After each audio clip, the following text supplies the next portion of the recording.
요즘 방송에서 제공하는 투자 정보는 투자 판단에 대한 조언입니다.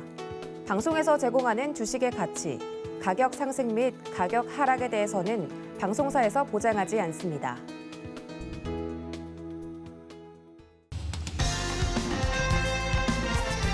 반갑습니다. 서울경제TV 개국 13주년 특별방송 센 라이브 포럼입니다. K반도체 반등은 언제쯤 시작하도록 하겠습니다. 서정덕입니다.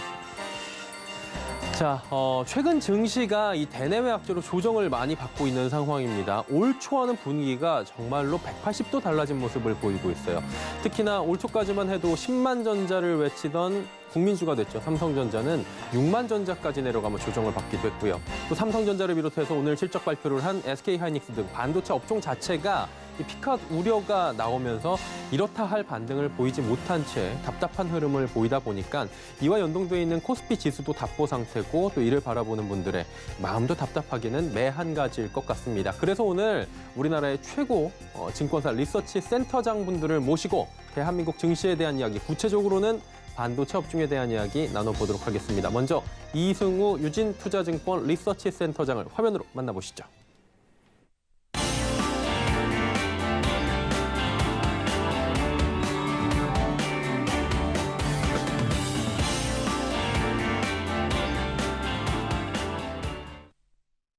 예, 화면으로 만나보신 이승우 센터장 직접 스튜디오에 모셔봤습니다. 어서 오십시오. 네, 안녕하십니까. 예, 오늘 귀한 시간 내주셔서 감사드리고요. 네. 반도체 궁금하신 분들이 굉장히 많다 보니까 먼저 이제 또 국내 최고의 애널리스트를 이렇게 모셔봤습니다. 오늘 센터장님과 미중 패권 전쟁 관련해서 반도체 생존 전략 그리고 라니냐와 반도체에 대한 이야기도 준비를 하셨다고 그래서 굉장히 또 기대가 되고 있습니다. 주제가 재밌는데 하나씩 좀 여쭤보도록 할게요. 일단은 올해 호재도 있고 악재도 있었지만 우려가 굉장히 많았잖아요. 인플레이션까지 최근에 주식시장 어땠는지 조금 이른 감은 있는데 먼저 총평을 한번 들어볼까요? 이제 올해 전반적으로 보면은 사실 상반기 때는 상당히 기대감이 많았고요. 네. 특히 6월, 7월까지로 굉장히 순조로운 흐름을 보였습니다. 이제 백신이 나온다는 기대감, 또 반도체 슈퍼사이클 기대감 이런 것들 때문에 순조롭게 흘러가다가 다들 기억나시겠지만 이제 8월달에 그 모건 스탠리에서 겨울이 온다. 이제 이 보고서 이후에 한번 출렁거리기 시작을 했습니다. 네. 그러면서 또 때마침 이제 테이퍼링과 관련된 그 이야기들이 이제 나오게 되었죠.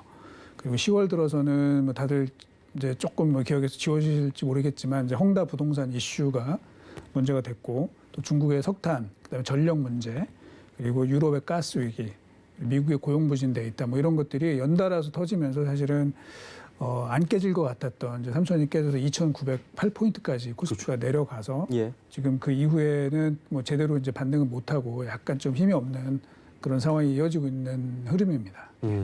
삼성전자도 안 깨질 것 같던 7만 원까지도 깨져버렸던 장중에 이런 모습들도 보여줬고요. 보니까 상고하저다라는 지금 표현이 맞을 것 같은데 올해 좀 굳이 보면 2달 남았잖아요. 네. 남은 2달은 또 우리가 잘 해결을 해야 될 텐데 개괄적으로 봤을 때 방향성을 그래도 우리가 좀 찾아봐야 될 것 같아요. 어느 방향으로 좀 볼까요? 그래서 사실은 저희는 그 8월 달에 주가 좀 빠져서 삼성전자가 이제 7만 원 초반까지 빠졌을 때만 해도 요게 악재를 거의 다 반영을 했다라고 생각을 했는데 지금 10월 들어서 조금 이제 변수가 생겼고요. 예. 지금 이제 우리 앵커님도 말씀하셨지만 요거 이제 원자재 가격의 그런 인플레이션 우려 이런 것들이 좀 커진 거죠. 그래서 남은 기간 동안에는 이제 앞으로 날씨가 추워질 테니까 그러면 이제 에너지 그리고 이제 머티리얼 가격의 그 상승에 따른 흔히 말하는 이 코스트 푸시 인플레이션에 대한 우려가 좀 생긴 게 사실입니다. 예. 그러다 보니까 사실 우리나라는 기본적으로 자원 수입국 입장에서 보면은 사실 교육 조건이 좀 안 좋아지는 이런 국면에 들어섰습니다. 그래서 원래 이제 저희는 4분기 뒤로 가면서 상당히 좀 주식 시장이 괜찮을 걸로 봤었는데 지금 냉정하게 보면은 상반기 때 고점인 3,305포인트거든요. 정확하게는 이제 그거를 넘어서기가 지금 만만치 않아 보인다. 그런 정도로 좀 보고 있습니다. 지금의 박스권에서 반등이 나오더라도 강한 반등은 조금 힘들지 않을까 남은 2달 동안에 이렇게 말씀을 해주셨는데 한 가지 좀 궁금한 게 공급망 이슈에 대해서는 사실 유진투자증권도 센터장님도 말씀을 해주셨을 테고 한 7, 8월경부터 조금씩은 얘기가 나왔었잖아요. 근데 이 정도까지 공급망 이슈가 과하게 반영이 될 거라고 예측을 하셨었나요? 냉정히 못했죠. 왜냐하면은 이제 상반기 때 그런 우려는 저희는 계속 하고 있었는데. 하고 있었잖아요. 예. 그런데 이제 이게 코로나가 점점 그 이제 백신이 보급되면서 네네. 점차 개선이 될 줄 알고 있었는데 뭐 이제 당연히 선진국들은 조금씩 개선이 되는 포인트가 나왔지만 뭐 아시겠지만 이제 동남아 특히 말레이시아나 예. 태국 이쪽에 락다운이 걸리게 되면서 사실은 여러 곳에서 문제가 많이 발생을 했습니다. 특히 이제 말레이시아 같은 경우는 주요 이제 자동차 관련된 반도체 또 자동차 부품 업체들이 밀집되어 있는 지역들이 있습니다. 네. 이제 그쪽이 코로나 영향이 좀 심해지면서 저희가 좀 생각하지 못한 변수들이 좀 나온 것은 사실입니다. 예. 한마디로 이제 국가별로 상이하게 락다운이 걸리고 경기가 회복되는 속도에 대해서의 뭐 우리가 지켜봐야 될 부분이 있었다라는 것 같은데 이제 자동차 얘기해 주셨는데 자동차 반도체도 얘기가 나오고 있지만 사실 중요한 거는 반도체 하면은 삼성전자잖아요. 올 초 1월까지만 해도 뭐 삼성전자가 장중에 9% 급등을 하기도 하고 뭐 9만 7, 8천 원? 10만 전자는 코앞이다 했는데 반도체가 지금 뭐 주저앉은 상황이에요. 사실 오늘은 센터장님 오신다고 반등을 해주고 있는 것 같긴 하지만 어때요? 이게 미중 패권 전쟁 영향도 좀 있는 겁니까? 먼저 이제 삼성전자가 작년 말부터 올 초에 주가가 좋았을 때 예. 그때 이제 왜 올랐을까 저희가 생각을 해보면 사실은 뭐 실적에 대한 변수보다는 그 파운드리라는 좀 새로운 분야에서 두각을 나타낼 것이라는 기대감이 굉장히 컸거든요. 예. 근데 결과적으로 그쪽에서 시장에서 원하는 만큼의 실적을 내지 못한 것들이 네. 지금 이제 최근에 그 이슈가 좀 되고 있고요. 지금 굉장히 좋은 지적을 해주셨는데 이 같은 반도체라 하더라도 이게 흔히 말하는 이제 새로운 그 산업으로 갈 수 있는 것이냐 아니면은 좀 뭐라 그럴까요? 좀 구태의연한 과거의 그런 이미지가 강한 거냐에 따라서 밸류에이션이 큰 차이가 나고 있습니다. 네. 예를 들면은 뭐 엔비디아라든지 뭐 예. TSMC와 같은 인공지능, 뭐 파운드리 이쪽은 이제 예. 좋게 평가를 받는 반면에 삼성이나 SK 하이닉스 또는 마이크론이 하고 있는 메모리 이런 쪽은 좀 뭐라 그럴까 올드 패션드하다 그럴까요? 이제 그런 것들 때문에 밸류에이션을 상당히 못 받고 있는 거죠. 그러니까 이제 실적이 문제가 아니라 그런 시장에서의 평가, 밸류에이션의 이 기준 자체가 좀 많이 떨어져 있는데 이제 그거를 극복하느냐가 이제 중요한 선결 과제라고 저는 생각을 하고 있습니다. 그 미국 쪽에서랑 중국 쪽에서 여러 가지 지금 뭐 얘기들이 나오고 있잖아요. 뭐 지금 패권 전쟁을 한다. 그다음 미국에서는 반도체 패권을 가져가겠다. 거기에 중간에서 대한민국이 껴있다 이런 얘기 있는데 네. 이런 부분은 위험 리스크가 되고 있는 거예요? 저는 사실은 이제 그거는 한국 반도체는 오히려 긍정적인 기회다. 예, 역량으로 보고 있습니다. 왜냐하면 한국 예. 반도체를 이야기할 때 가장 큰 리스크는 예. 그건 중국의 반도체 굴기입니다. 중국이 반도체를 자체 생산할 수 있는 능력을 갖추게 되면 네. 뭐 다들 아시는 것처럼 태양광이나 또는 디스플레이처럼 그 우리가 굉장히 큰 피해를 보게 될 수 있거든요. 예. 근데 결국은 미국과 중국이 이제 갈라서게 되는 이런 상황이 되면서 그 중국이 반도체를 자체 생산하는 거를 이제 미국이 결사적으로 막고 있는 상황이고 네. 그러면 사실 우리 입장에서는 훨씬 더 이 시간을 벌 수 있고 굉장히 장기적으로 저희가 그 지금의 그 포지션을 유지할 수 있다고 저는 생각을 하기 때문에 여기서 아주 결정적인 그런 정책적인 실수만 하지 않는다 그러면 오히려 좀 더 우리가 그 반도체 이 주도권을 쥐고 나갈 수 있는 좋은 기회라고 생각을 하고 있습니다. 한마디로 이제 태양광 예를 들어 주신 거는 치킨 게임에 휘말리지 않을 수 있다. 지금 상황은 뭐 이렇게 저희가 이해하면 될 것 같고요.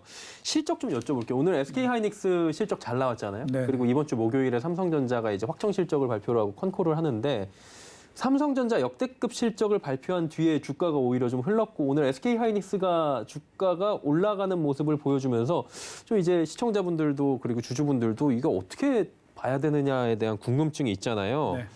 왜 실적 발표 때마다 뭐 이렇게 잘 반영이 안 되는 듯한 느낌을 받는지 궁금하거든요. 그렇죠. 이제 그게 사실 애널리스트들 그리고 시장 참여자들의 가장 큰 고민이거든요. 예. 삼성전자가 뭐 실적이 안 좋아서 주가가 내린 건 아니잖아요. 이렇게 흘린 건 아니거든요. 이제 결국은 사실은 실적이 앞으로 나빠질 가능성은 계속 연초부터 이야기가 됐었습니다. 예. 그래서 올해 4분기를 기점으로 해서 내년도 상반기까지는 반도체 가격이 좀 하락할 가능성이 크다고 보고 있습니다. 네. 하이닉스도 실적은 좋았지만 이제 저희는 내년도 상반기까지는 조금 이제 쉬어가는 그런 타이밍이 될 것 같은데 문제는 주가가 그거를 충분히 반영을 했다는 거죠. SK 하이닉스가 이번에 3분기 영업이익률이 35%가 나왔는데 예. 뭐 내년도 BPS 기준으로 보면 지금 PBR 뭐 1배 수준까지 떨어졌기 때문에 이건 좀 과도한 거 아니냐. 아무리 뭐 메모리가 옛날 이미지가 강하다 하더라도 이거는 좀 심하다라는 생각들이 점점 많아지고 있고요. 이제 그러면 지금 가격대에서는 뭐 밑으로 볼 수 있는 부분은 굉장히 좀 제한적이지 않느냐 이런 평가들이 좀 많아진 것 같습니다. 예.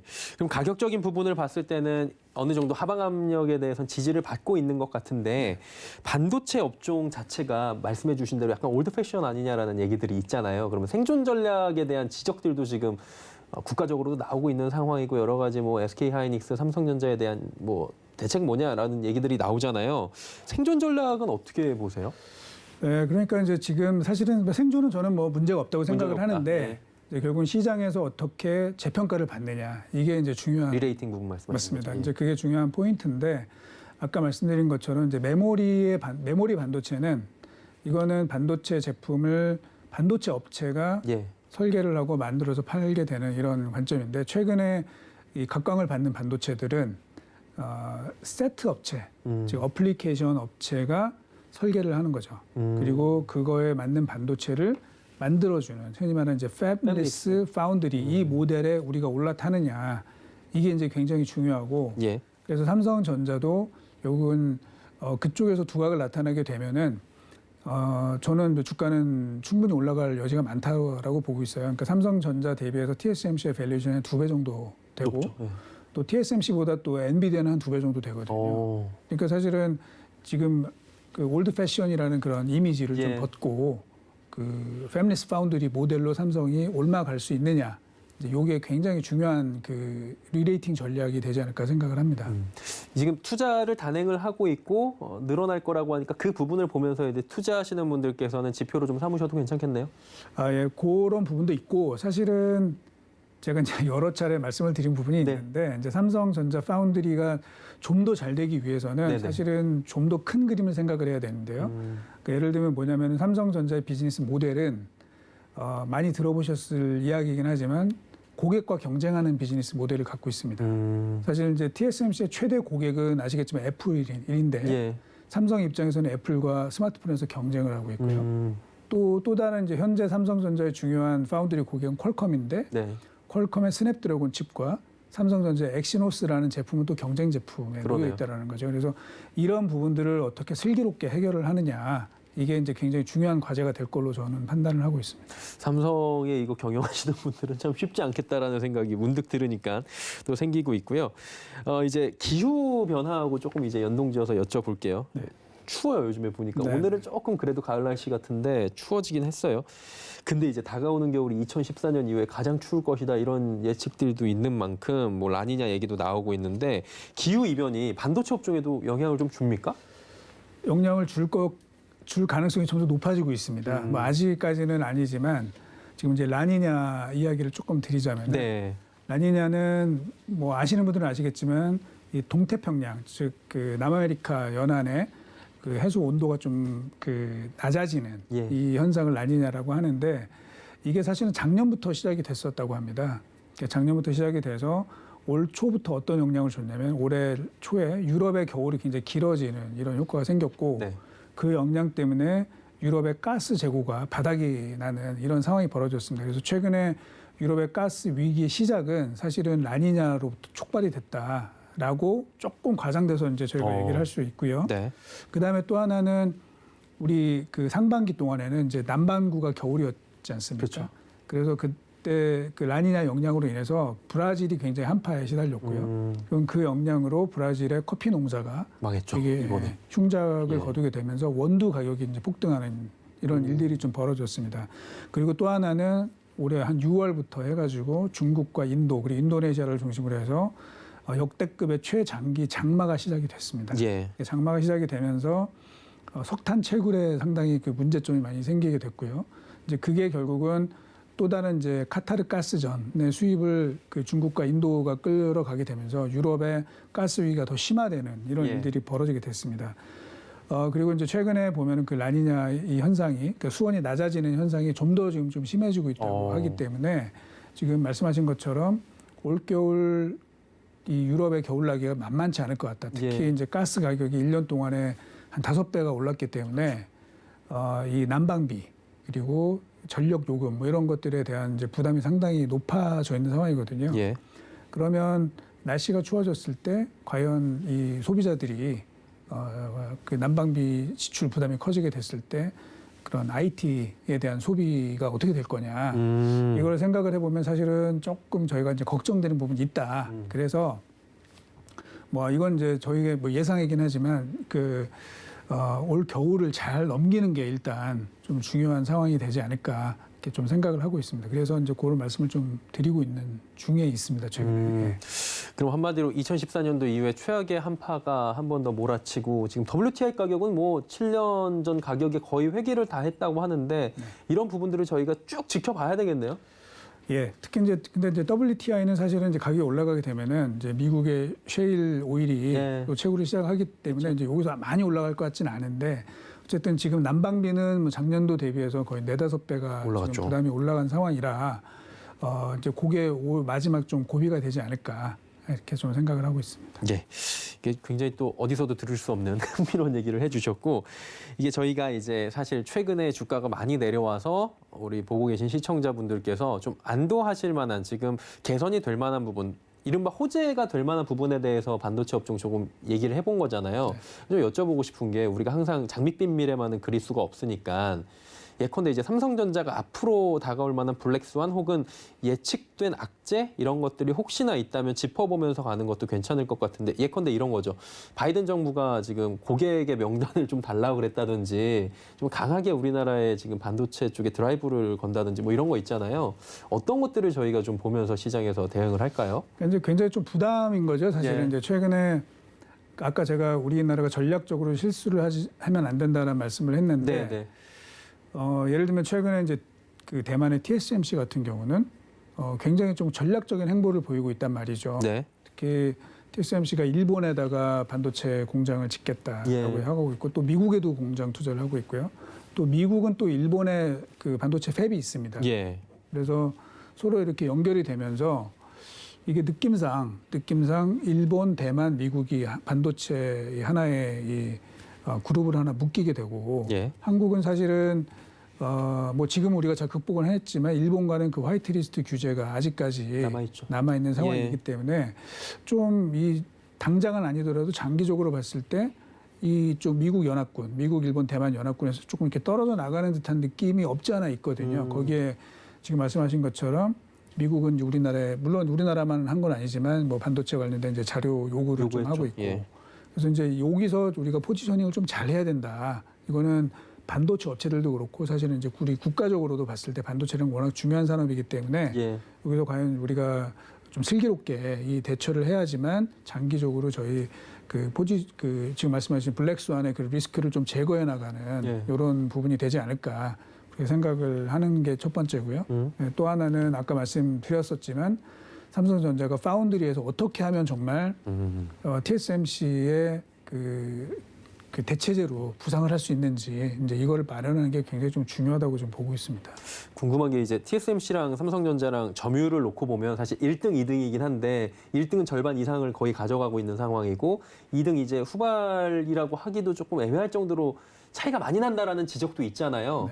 그 부분에서 격차를 좀 강력하게 좁힐 수 있다고 시장에서 보고 있는지가 궁금하고 3위한테 따라잡히는 거에 대한 여러 가지 우려도 있는데 그 부분은 지금 어떻게 보세요? 일단 현재 시장에서는 격차를 줄이기가 어려운 거 아니냐라고 평가를 하는 거죠. 그게 결국은 이제 밸류에이션으로 나온 거죠. 만약에 삼성이 따라갈 수 있다라는 평가가 나오게 되면은 이제 주가가 큰 폭으로 저는 상승할 수 있다고 보는데 이제 그게 안 되고 있는 것이고요. 그다음에 그 3위한테 이제 따라잡힐 수 있는 거냐 하는 건데 뭐 그 가능성은 현재 저희는 높지 않다고 보고 있어요. 그 이유는 이제 워낙에 요즘에 얘기 많은 그 EUV 관련된 이 기술 투자가 워낙에 많은 그 자금 소요가 되기 때문에 이제 그거를 감당할 수 있는 회사는 전 세계 한 3개 정도밖에 없을 것이다. 물론 중국이 할 수도 있겠지만 이제 그거는 미국이 철저하게 막고 있는 이슈이기 때문에 삼성이 일단 2위 자리는 유지는 할 거는 같습니다. 다만 큰 의미가 없는 2위일 가능성이 있기 때문에 이제 그거를 극복하는 게 중요하다. 그렇게 판단하고 있습니다. 저희가 이제 얘기를 하다 보니까 뭐 삼성전자 위주로 해서 말씀을 드렸지만 뭐 기후 얘기도 했고 여러 가지 얘기를 해봤어요. 종합적으로 좀 여쭤보도록 하겠습니다. 가장 많이 들으시는 얘기가 내 삼성전자 언제 올라가냐, 내 하이닉스 언제 올라가냐 궁금하신 분들이 주변에 많으실 것 같은데 향후의 전망이나 포지션 이런 걸 좀 총괄해서 마지막 말씀 좀 부탁드려도 될까요? 예. 일단 저희는 내년도 상반기까지는 사실은 이제 반도체 업황이 약간 슬로우해질 걸로 보고 있습니다. 예. 근데 이게 과거와는 달리 장기간 될 걸로 보지 않는 이유는 반도체 업체들의 재고 수준이 굉장히 낮기 때문에 일정 수준의 가격 하락이 이루어지게 되면은 그다음부터는 이제 가격 방어에 나서게 될 가능성이 높기 때문에요.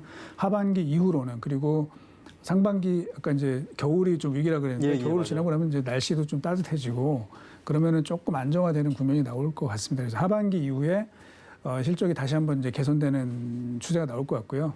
그러면 주가는 그때 사야 되느냐? 그렇지 않습니다. 왜냐하면 이미 주가는 상반기에 빠질 거가 다 반영이 되어 있습니다. 그래서 이제 지금 뭐 6만 전자 굉장히 좀 치욕적인 그런 숫자이긴 하지만 여기서 다운사이드는 저는 뭐 별로 없다고 생각을 하고 있고요. 네, 또 하나 이제 팁을 드리자면은 지금 인텔 같은 경우도 뭐 그저께 실적 발표하면서 엄청 떨어졌어요. 대규모 투자 계획을 발표를 했거든요. 이제 지금 보면은 아까 GVC 그 글로벌 밸류체인 얘기도 하셨지만 이제 그러면서 밸류체인이 조정되는 과정에서 반도체 업체들의 투자가 상당히 많이 이루어질 것 같습니다. 그래서 이제 그 반도체 업종도 좋고 그다음에 좀 똘똘한 반도체 장비 업체들도 계속해서 좀 아웃퍼폼할 수 있는 그런 기회는 있다라고 보고 있습니다. 예, 알겠습니다. 투자에 대한 팁까지 여쭤보지 않았는데 또 이렇게 친절하게 말씀을 해주셔서 굉장히 또 좋았던 것 같습니다. 자, 이승우 유진투자증권 리서치센터장과 오늘 좋은 이야기 나눠봤습니다. 진심으로 감사합니다. 네.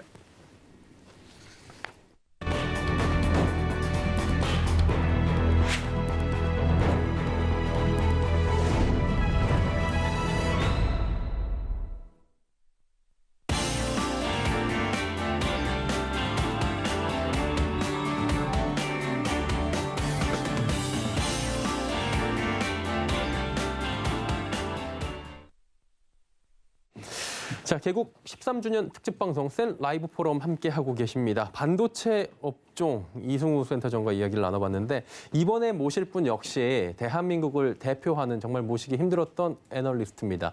노근창 현대차증권 리서치센터장과 함께 하도록 하겠습니다. 어서 오세요. 네, 안녕하세요. 예, 예. 한번 뵙고 싶었습니다. 불러주셔서 감사합니다. 예, 마찬가지로 귀한 시간 내주셔서 진심으로 감사드리고요. 예. 많은 또 시청자분들의 궁금증을 오늘 해결해 예. 주시기를 저희가 또 응원하도록 하겠습니다. 예. 일단 뭐 지난번과 같은 질문인데요. 예. 올해 주식시장 뭐 10달 정도 지났잖아요. 예, 예. 어떻게 보셨는지 총평 한번 부탁드릴까요? 올해 주식시장은 사실 많은 기대치도 있었지만 예. 역시 공급난 이슈가 제일 컸고요. 최근 들어서 공급난에 이제 전력난까지 겹쳐서 예. 이제 원자재 가격도 좀 많이 올라서 이게 예. 결국은 이제 테이퍼링 속도 아니면 기준금리 인하는 시기를 좀 앞당기지 않을까 우려가 좀 많은 것 같아요. 근데 어쨌든 저희가 드리고 싶은 내용은 결국 이제 2020년에 왜 주식시장이 올랐냐를 봐야 됩니다. 예. 결국 정상화 될 거라고 본 거죠. 그러니까 정상화 될 거에 대한 밸류에이션을 보고 이제 작년부터 주가가 올랐다고 보면 이 전력난과 공급난도 일시적인 거 아닐까요? 아마도 어느 시점이 되면 뭐 중국에서 석탄 수입을 늘릴 거고 또 어느 시점이 되면 파운드리 회사들이 설비 투자를 많이 했기 때문에 자동차 반도체에 대한 부품난도 해소될 거고 그러면서 이제 공급난 이슈도 시간이 지나면 해소되는 이슈라고 보면 작년에 우리 주식시장이 올랐던 그 큰 흐름하고 똑같은 흐름이라고 보시면 돼요. 코로나의 비정상적인 상황 때문에 경제가 나빠지지만 정상적인 상황을 보고 주가는 오른 것처럼 공급난 이슈 때문에 주가가 빠졌다면 정상화를 보고 주가가 또 오를 수 있는 거죠. 그래서 지금의 이슈 때문에 올해 실적 전망치는 좀 낮아질 수는 있지만 그거는 또 오늘 하이닉스가 좋은 얘기를 했습니다. 예. PC 부품난 때문에 내년도에 수요가 연기돼서 내년에 전망이 더 좋을 수 있다. 똑같이 공급난 이슈 때문에 생긴 올해의 실적 전망치 하향은 2022년에 실적 전망치에 상승 효과까지 같이 있다고 저는 보고 있기 때문에 물론 조정은 있겠지만 일시적인 그렇지만 큰 방향성은 여전히 주식 시장에서 여전히 뭐 매력적인 부분이 많다 저는 그렇게 보고 있습니다. 한마디로 작년에 이제 올해를 보면서 정상화를 보면서 선반영됐던 부분이 있는 것처럼 예. 지금 선반영이 악재가 조금 됐고 이 부분이 해결이 된다면 정상화가 될 것이다라고 긍정적인 말씀을 해주셨는데 예. 이게 참 궁금한 게 4분기 약세장 진입이냐 이제 반등이냐를 두고 예. 많은 분들이 헷갈려 하시잖아요. 이게 미국을 봤을 때 막 예. 떨어진다고 하다가 조정 한 달밖에 안 왔거든요. 예. 우리 시장도 어떻게 봐야 될지 참 궁금한데 산타랠리 앞두고 가을 조정론은 어떻게 보세요? 사실은 이미 뭐 조정은 좀 이미 있었죠. 2,900 선까지 2,900까지 갔고 일각에서는 뭐 2,900 깨고 또 많이 하락할 거라고 네네. 얘기도 있었는데 2,900이 어쨌든 뭐 12개월 포워드 기준으로 보면 네. PBR 한 배입니다. 우리나라는 항상 PBR 한 배에서는 강한 지지력을 보여줬습니다. IMF 때도 그랬고 그다음에 이제 리만 사태 때도 예. 그렇고 그래서 우리 기업들이 또 체력이 좋아지면서 북밸류가 많이 올라온 측면은 분명히 저희가 간과해서는 안 될 것 같고요. 그리고 4분기 되면 이제 항상 이슈가 어쨌든 개인 투자자들이 양도소득세에서 부담을 이제 좀 줄기 위해서 또 주식도 많이 올랐기 때문에 그런 주식들에 대한 좀 차익 실현도 있을 거라고 하는 그런 시각과 그다음에 3분기에 이미 선 일치고 온 조정 장사가 있었기 때문에 뭐 바로 주식시장에서 V자의 뭐 반등은 못 하더라도 여기서 조정 폭은 그렇게 크진 않을 것 같아요. 여기 이 역시 선반영된 효과 때문에 3분기 공급난 때문에 일찍 시장은 조정을 받았다고 보고 있고 그리고 그와 더불어서 뭐 어떻게 보면 뭐 작년 4월부터 진행된 주식시장의 어쨌든 강세 구간에서 충분히 그런 양도세 이슈와 관련된 그런 차익 실현 기회는 여러 번 있었기 때문에 뭐 대형주보다는 중성주에 좀 해당되는 내용이겠지만 이 부분도 저는 아마 좀 현명한 투자였다면 벌써 분할 매도를 일정 부분 했을 거라고 보고 있어요. 그래서 11월부터는 이런 부분들까지도 이런 부분들이 주는 어떻게 보면 증시의 불확실성 강도는 훨씬 더 약해지지 않을까 저는 그렇게 보고 있습니다. 오히려 매를 좀 먼저 맞았다. 이렇게 좀 보시는 것 같아요. 예, 그렇게 보고 있습니다. 예. 근데 이제 호재가 참 없어요.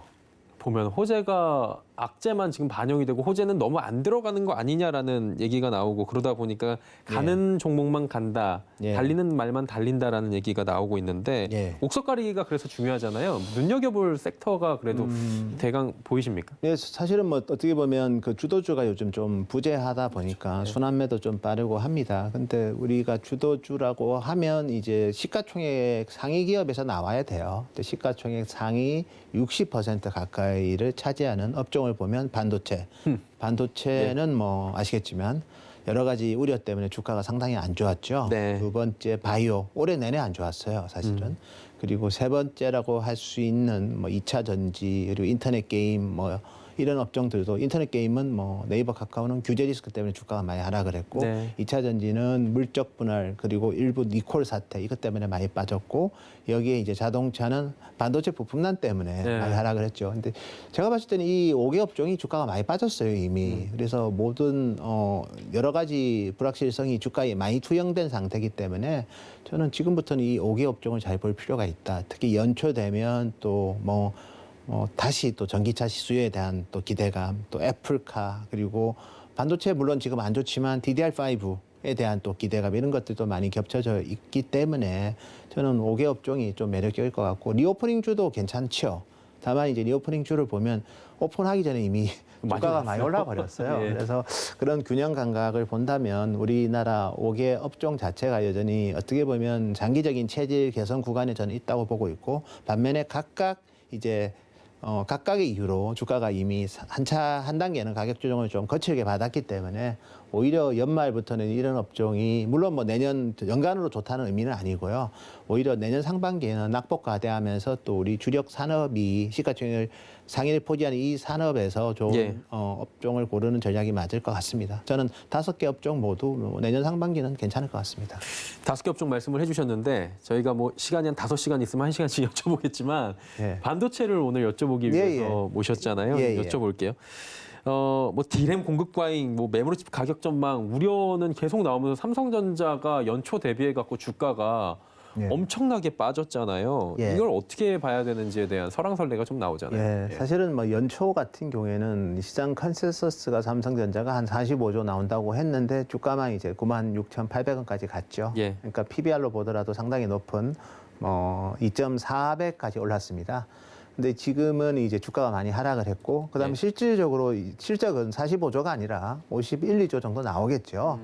PBR로 본다면 7만 원 이하는 PBR 1.4배. 그러니까 엄청나게 실적은 좋아졌는데 주가만 하락한 거예요. 그래서 연초는 좀 기대감이 좀 많이 반영되는 상황이었고, 물론 내후년 실적을 본다면 연초의 주가도 저는 중기적인 관점에서는 부담스러운 주가라고 보지는 않습니다. 다만 올해 실적만 놓고 본다면 어쨌든 연초 기준으로는 좀 부담스러웠는데 주가는 많이 하락했고 실적은 예상보다 더 좋아졌던 거고, 가면 이제 내년에 실적이 주느냐가 제일 중요할 것 같아요. 저는 내년에 삼성전자 영업이익이 저는 정익할 거라고 보고 있습니다. 지금보다도요? 예, 한 60조 가까이 보고 있고, 아마 시장 컨센 중에서 좀 높은 편이고, 참고로 저희가 연초에 삼성전자를 51조 영업 제일 높게 보시지 않았어요? 예, 제일 높게 받고 45조였어요. 근데 실제로 52조 가까이 나오니까 그거는 운 좋게 맞은 거고요. 근데 내년도에 대해서 시장이 비관하는 이유는 삼성전자가 마치 디램만 만드는 회사로 보면 그렇게 보일 수도 있어요. 근데 나머지 사업부가 이번 분기만 하더라도 이번 3분기, 즉 이번 주 목요일에 실적 발표를 하겠지만 뚜껑을 열어봐야 되겠지만 저는 메모리 반도체가 전체 영업이익의 57%, 나머지 사업부가 한 43%를 기록했습니다. 나머지 사업부는 내년이 더 좋아지는 그림입니다. 간단하게 예를 두 가지만 들면, 첫째, 파운드리 같은 경우에는 일단 가동률이 지금 100%입니다. 삼성전자는 8인치가 이제 웨이퍼 캐파 기준으로 20만 장이고요. 그 다음에 이제 12인치가 35만 장인데 풀캡합니다. 100% 가동되고 있어요. 반도체 공장은 100% 가동되면 수익성이 좋아질 수밖에 없어요. 두 번째는 파운드리 P를 15% 이상 올렸습니다. 여기에 원화는 여전히 상반기보다는 약세죠. 그럼 이 세 가지가 결합되면 이익이 안 늘 수가 없다는 거, 이게 첫 번째고요. 두 번째는 삼성의 폴더블은 올해는 한 700만 대 팔겠지만 이제 많은 이제 우리 구매자들이 폴더블로 한번 교체를 꿈꾸고 있습니다. 그리고 실질적으로 캐파 증설을 월 기준으로 200만 대까지 좀 완료를 했고요. 그렇게 본다면 내년에 삼성 폴더블 폰 자체도 1000만 대 이상 팔릴 거고, 그다음에 삼성 디스플레이 같은 경우에는 1500만 대 이상의 폴더블 디스플레이 모듈을 공급을 할 거예요. 그러면 이 두 개만 보더라도 올해보다는 이 부분은 분명히 좋아지는 거고, 메모리는 이견은 있긴 하지만 저는 DDR5가 갖는 효과, 그리고 오늘 하이닉스 실적에서도 나왔지만 디램 출하량을 증가로 대부분 봤거든요. 근데 마이너스 출하를 하고 가격은 더 올랐어요. 저는 그 조그만 사례에서 우리가 시장이 이 부분을 너무 간과한다. 즉 수요자가 중요하죠. 그리고 그거를 통해서 시장의 가격 전망하는 리서치 하우스도 중요하고요. 다만 이제 공급자가 3개밖에 없는 가점화된 시장에서 그들의 얘기에 대해서는 아무도 관심이 없어요. 근데 이제 마이크론이 이제 공급망 이슈 때문에 일부 이제 출하량에 대한 4분기 전망에 좀 보수적으로 봤는데 이제 마치 디램 가격이 급락한 것처럼 시장이 오해하는 거고, 하이닉스는 이제 오늘도 컨퍼런스 콜에서 얘기했지만 정말 좋은 가격에 대응하겠다고 얘기를 결과적으로 한 거거든요. 가격을 막 인하하면서까지 의미 있게 인하하면서까지 출하량의 목표를 있는 것 같지는 않고, 삼성의 얘기를 마지막에 들어봐야 되겠지만, 그래서 칩메이커들은 재고가 없고 재고가 한 5일 정도밖에 안 되고, 그다음에 여전히 수요처에서 특히 서버랑 이런 수요처에서 좋은 메모리 반도체를 많이 요구하고 있습니다. 그럼 수요도 생각보다 좋고 재고가 없는 상태에서 공급자는 3개밖에 없어요. 저는 이번 디램 가격 하락은 사실은 어떻게 보면 마켓의 그런 실질적인 수요 공급의 변화보다는 가격 협상 사이클에서 생기는 노이즈의 측면이 좀 더 강하다고 봐요. 가격 인하할 거야 이렇게 전망을 내고, 물론 일부 리서치 펌 구체적으로 말씀드리면 대만의 디램 익스체인지, 미국의 엣지워터, 이런 기업들이 디램 가격이 4분기부터 많이 하락할 거야 하면서 이제 그거를 바탕으로 해서 협상을 좀 하고 있어요, 사실은. 근데 칩메이커 입장에서는 지금 가격 깎아줄 만큼 재고가 많은 것도 아니고, 그리고 막상 좋은 제품을 찾는 고객들도 많거든요. DDR5 달라, 그리고 훨씬 더 속도가 빠른 디램 모듈을 달라, 이런 고객들이 많은데 굳이 낮은 가격에 팔 이유는 없는 거거든요. 그래서 이런 부분은 지금까지는 이 공급사들의 입장을 저희가 들어볼 시간이 없었어요. 들어보는 시간은 결국은 이제 컨퍼런스 콜이죠. 이번 실적 발표처럼. 그래서 이런 걸 통해서 너무 한쪽으로 디램 가격 하락할 거야? 그래, 깎아줘? 근데 팔려는 사람이 여유가 있어요. 그러면 그렇게 대응 안 할 수도 있거든요. 그래서 그런 부분에 대한 확인 과정 속에서 아마 주가는 반등의 시기를 모색하지 않을까. 저는 오늘도 그런 날 중에 하나라고 봅니다. 뭐 오늘 올라서 또 바로 V자로 간다는 의미는 아니고요. 시장이 너무 한쪽으로 몰려 있기 때문에 즉 디램 가격은 급락할 거야. 수요자들의 예상 그리고 일부 리서치 하우스의 예상처럼 디램 가격은 급락할 거라고 지금은 다 생각하고 있기 때문에 무슨 말을 해도 믿지도 않아요. 그러니까 가격이 분명히 협상하다가 뭔가 우호적이지는 않았어요.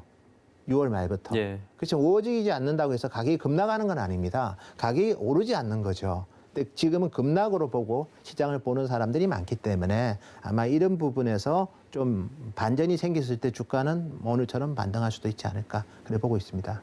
예, 어디서도 들을 수 없었던 이야기를 또 이렇게 말씀을 해주셨는데, 그러면 이제 가장 또 궁금해하시는 건 이거잖아요. 예. 주가가 지금 68,000원대까지 삼성전자가 내려왔었는데 아까 말씀해 주셨다시피 이거는 과하게 좀 내려왔다. 삼성전자의 밸류에이션상 PBR로 1.5배 이하로 내려온 상황이다라고 했는데 예. 사실 많은 분들은 올 초에 10만 전자 예상하고 매수하신 분들도 계시잖아요. 예, 예. 그럼 이제 접점을 좀 찾아야 돼요, 우리가. 7만 원인 지금 가격과 예상을 하고 있고 올랐으면 좋겠다고 하는 10만 원과. 그러니까 어느 정도까지 주가가 반등이 좀 나오고 어느 시점에 우리가 좀 그래도 기대를 해봐도 되는지 개괄적으로라도 좀 알 수 있습니까? 저희도 뭐 밸류에이션은 이제 삼성전자처럼 다양한 사업부가 있는 경우에는 사업부별 이제 기업 가치를 합쳐서 예. 발행 주식수 나눠주는 썸오브 파트 같은 접근이 유효할 수도 있습니다. 그리고 지금은 그런 접근이 좀 더 유효할 수도 있는 게 삼성전자의 메모리 반도체를 제외한 사업부가 이익이 정말 의미 있는 수준까지 올라오고 있거든요. 그래서 그런 접근도 중요한데 오늘 그렇게 얘기하면 너무 복잡할 것 같아서 네네네. 제가 러프하게 좀 말씀드리면 메모리 반도체 이익이 증액된다면 아마 9만 대 밸류에이션도 비싼 수준은 아니라는 거 말씀드리고요. 그다음에 정말 10만 원대가 좀 더 정당화되려면 다른 사업부의 이익이 좀 의미 있게 늘면서 그다음에 이제 뭐 어떻게 보면 메모리 반도체의 이익 기여도는 줄면서 삼성전자의 전사 이익이 느는 모습이 보인다면 저는 뭐 그 정도 밸류에이션도 그렇게 강한 수준은 아니다 그렇게 보고 있습니다. 그래서 결론적으로 전사 이익이 증액하면서 메모리 반도체 이익 기여도가 주는 거. 그 말은 메모리 반도체 이익도 늘고 타 사업부 이익이 더 늘면 비메모리들 뭐 이런 예, 식으로. 뭐 우리 폴더블이든 이런 예. 쪽이 더 늘면 아마 충분히 10만 원. 왜냐하면 파운드리 1등 기업인 TSMC랑 너무 밸류에이션 차이가 너무 많이 나요. 그리고 폴더블 같은 경우는 세상을 어떻게 보면 되게 창조하는 어떻게 보면 발명해서 만들어가는 과정인데 그런 부분에 대해서는 그거 너 이게 얼마 돼?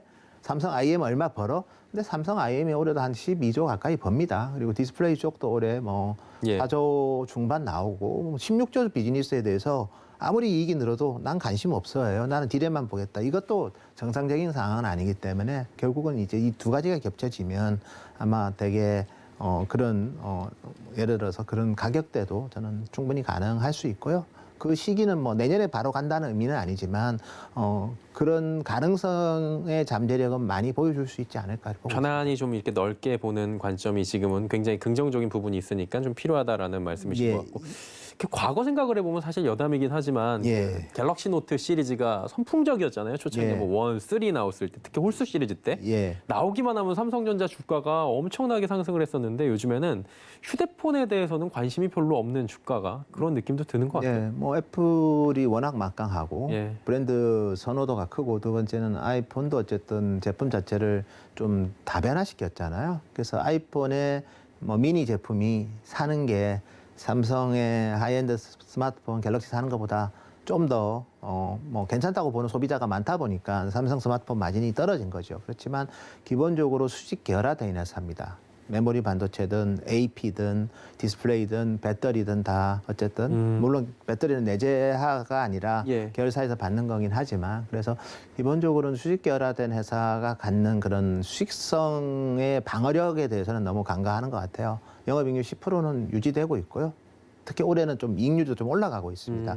그리고 이제 뭐 삼성이 만든 스마트폰은 뭐 누구든 다 삼성도 안드로이드 때문에 어쨌든 잘 성장을 한 예. 거지만 뭐 화면 키우는 게 대단한 뭐 특허는 아니잖아요.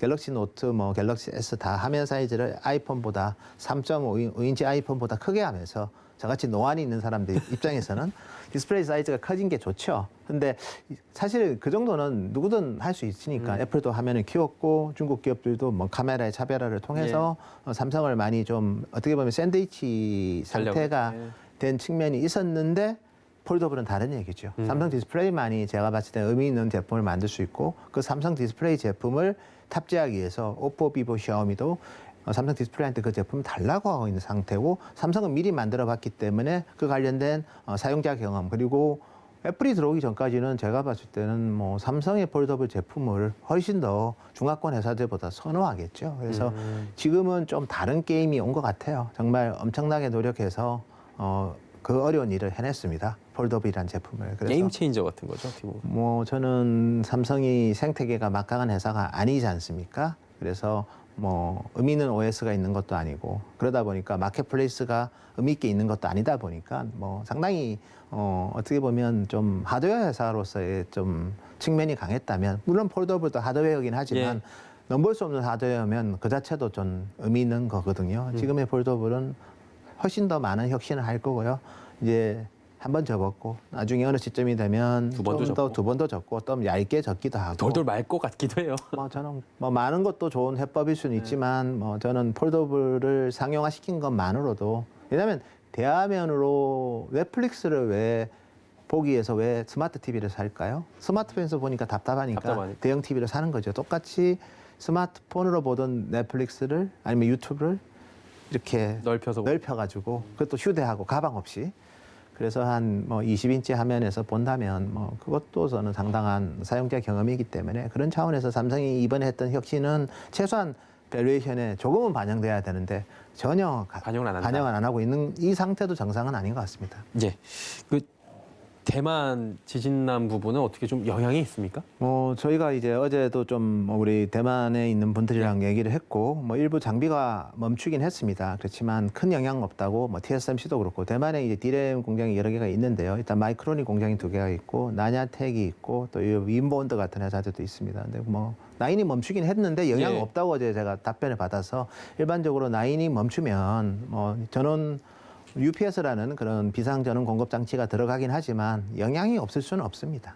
예, 그리고 뭐 결과적으로는 공급에는 일정 부분은 영향은 좀 있을 수는 있을 것 같아요. 근데 어쨌든 현재까지는 뭐 공식적인 대만 쪽 답변은 거의 영향은 미미하다. 그 정도인데 뭐 항상 이제 이런 부분들은 이제 결과적으로 좀 시간이 지나서 알 수 있을 것 같아요. 일단은 나인 장비가 일시적으로 멈춘 거는 맞는 것 같습니다. 예. 근데 큰 영향은 아직까지는 없지만 조금 더 지켜보자. 예, 좀 더 지켜봐야 될 것 같습니다. 알겠습니다. 이게 삼성전자만 너무 여쭤봐가지고 SK하이닉스 이제 마지막으로 좀 질문을 하고 마치면 될 것 같은 게 SK하이닉스 오늘 의미 있게 컨퍼런스 콜 보셨잖아요. 예. 그 SK하이닉스 주가 올라가면서 삼전도 올라가고 있고 또 센터장님들 오시니까 반도체 주가가 올라가고 있습니다. 전혀 그렇진 않고요. 예, 의미 있는 날인데 어떻게 보셨어요? 뭐 하이닉스가 좀 많이 자신감이 있는 것 같아요. 시장의 우려. 시장이 그냥 한 방향으로 생각하는 우려, 우리가 경험했던 2018년의 트라우마 때문에 이제 약간만 변화가 있어도 미리 2019년 상황으로 다 복귀하는 그런 좀 뭐 어쨌든 나쁜 기억이 있죠.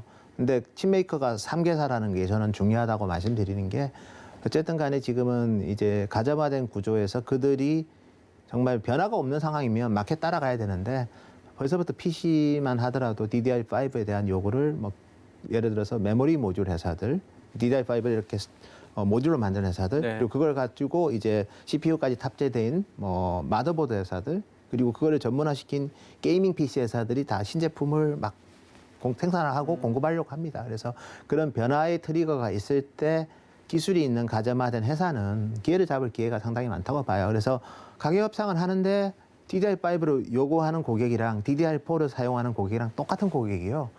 다 아마존이고 레노버고 휴렛패커드입니다. 근데 그들이 DDR5를 요구해요. 근데 자꾸 DDR4 가격을 깎아달라고 하면 어떻게 할까요? 덜 깎아달라는 고객한테 DDR5를 많이 주겠죠. 그래서 결국은 가점화된 구도에서는 가격 협상력이 분명히 있을 수 있고 또 중요한 신제품의 교체 주기 상태에서 그냥 뭐 일방적으로 수요처의 가격 인하에 가만 당하지는 않을 거다. 그러려면 기술이 있어야 돼요. DDR 버블을 만들 수 있는 기술, 그다음에 낸드 플래시 같은 경우에는 좀 더 원가 절감형 고단층을 만들 수 있는 그런 기술들, 그다음에 여러 가지 DRAM 제품을 어쨌든 간에 적층을 잘하는 기술들, 뭐 패키징 기술들, TSV 같은 그런 기술이 있으면 프리미엄 반도체를 원하거든요, 고객은. 그렇죠. 지금 뭐 별로 안 중요한 반도체를 요구하지는 않습니다. 프리미엄 반도체를 요구하는 고객이랑 별로 안 중요한 반도체를 요구하는 고객이랑 같은 기업이라는 거예요. 근데 그 프리미엄 반도체를 요구하는 품 교체 중인데 마냥 계속 가격이 하락한다. 그것도 저는 좀 너무 좀 비관적인 시각이고, 그래서 하이닉스는 오늘 좀 컨퍼런스 콜에서 제가 느낀 거는 기술력에 대한 자신감을 많이 좀 어쨌든 피력을 한 것 같고, 또 실제로 그게 실적 결과물로 나왔고, 물론 뭐 4분기는 좀 더 지켜봐야 되지만 어쨌든 간에 그런 부분들이 저는 그냥 우리가 탑다운으로 나빠해서 이제부터는 기업들이 해야죠. 바텀으로 나는 이 나쁨을 극복할 수 있어. 이런 방법을 통해서, 이런 제품군을 통해서, 이런 기술력을 통해서 그런 거를 이제 얘기하면서 아마 주가는 바닥을 잡지 않을까 보고 있습니다. 그러면 SK 하이닉스가 오늘 이렇게 좀 컨퍼런스 콜을 성공적으로 했다라고 보시는 것 같은데, 그 부분이 이제 삼성전자에도 영향을 좀 줬다라고 보시는 거죠? 뭐 기업의 스탠스는 서로 다르니까 뭐 예, 저도 다르겠죠. 정확하게는 모르겠지만 뭐 삼성전자도 비슷한 스탠스인 것 같아요. 가격이나 많이 할 거야. 이제 디램 가격은 다시 급락할 거야. 이게 이제 컨센서스입니다. 지금은 그러니까 주가 급락한 거죠. 근데 디램 가격이 신제품이 있어요. DDR5 때문에. 근데 협상을 해보니까 그 정도는 안 빠질 것 같아. 지금은 이제 그게 출발점이고 나중에는 DDR5 비중이 올라가니까 DDR4 가격이 멈추더라도 DDR5가 많이 팔려버리면 이게 블렌디드 ASP가 올라가거든요. 그 시점이 저는 내년 뭐 3, 4분기라고 보는데, 그 세상이 항상 그렇게 보면 또 DDR4가 가격이 안 빠져버려요. 그래서 그게 이제 2분기를 앞당겨 줄 수도 있기 때문에 참 재미있는 시점인 건 분명합니다. 그러면은 한 가지만 짧게 더 여쭤볼게요. 시간이 없는데 요거까지는 여쭤봐야 예. 되고. 3, 4분기 정도면 이제 의미 있는 변화 말씀해 주셨잖아요. 조금 예. 전에 힌트를 주신 것 같은데, 주가는 항상 선반영돼서 움직이잖아요. 이번 예. 악재도 마찬가지고. 예. 그러면 지금이 거의 뭐 하방 압력은 강하게 받고 있다라고 봐도 뭐 예. 저는 항상 얘기했지만 삼성전자 기준으로 7만 원 초반, 하이닉스 기준으로 10만 원 때는 정말 이 업앤다운이 심한 이 업황에서 기다릴 수 있는 가격대예요. 저희가 언제 뭐 바뀔지는 물론 이제 그 예측은 하죠. DDR5 이후에 한 2, 3년이 지났어. 당분간 뭐 인터페이스의 변화도 없을 것 같아. 그러면 이제 좀 다른데, 지금은 이 제품이 참 교체하는 주기에서 분명히 어느 시점이든 이 수요로 몰리면 가격이 올라갈 거거든요. 그러면 아주 좋은 밸류에이션에서 많은 고민을 하는 거는 오히려 뭐 그렇게 좋은 기회를 덜 느낄 수도 있을 것 같아요. 예, 예. 알겠습니다. 힌트를 많이 주셨네요. 예. 오늘 반도체에 대한 이야기 자세히 나눠봤고요. 시청자 여러분께서 좀 궁금증을 해결하실 수 있는 시간이 되셨을 것 같습니다. 노근창 현대차증권 리서치 센터장과 함께했습니다. 고맙습니다. 감사합니다. 예, 서울경제TV 개국 13주년 특집 방송 셀 라이브 포럼 K 반도체 반등은 언제쯤에 대한 이야기 나눠봤습니다. 변동성이 굉장히 커진 시장 속에서 여러분의 투자의 방향성을 잘 잡아갈 수 있는 시간이 되셨길 바라고요. 물러가도록 하겠습니다. 함께해 주신 여러분 고맙습니다.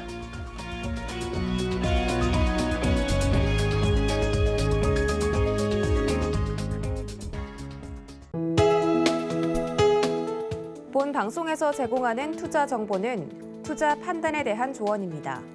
방송에서 제공하는 주식의 가치, 가격 상승 및 가격 하락에 대해서는 방송사에서 보장하지 않습니다.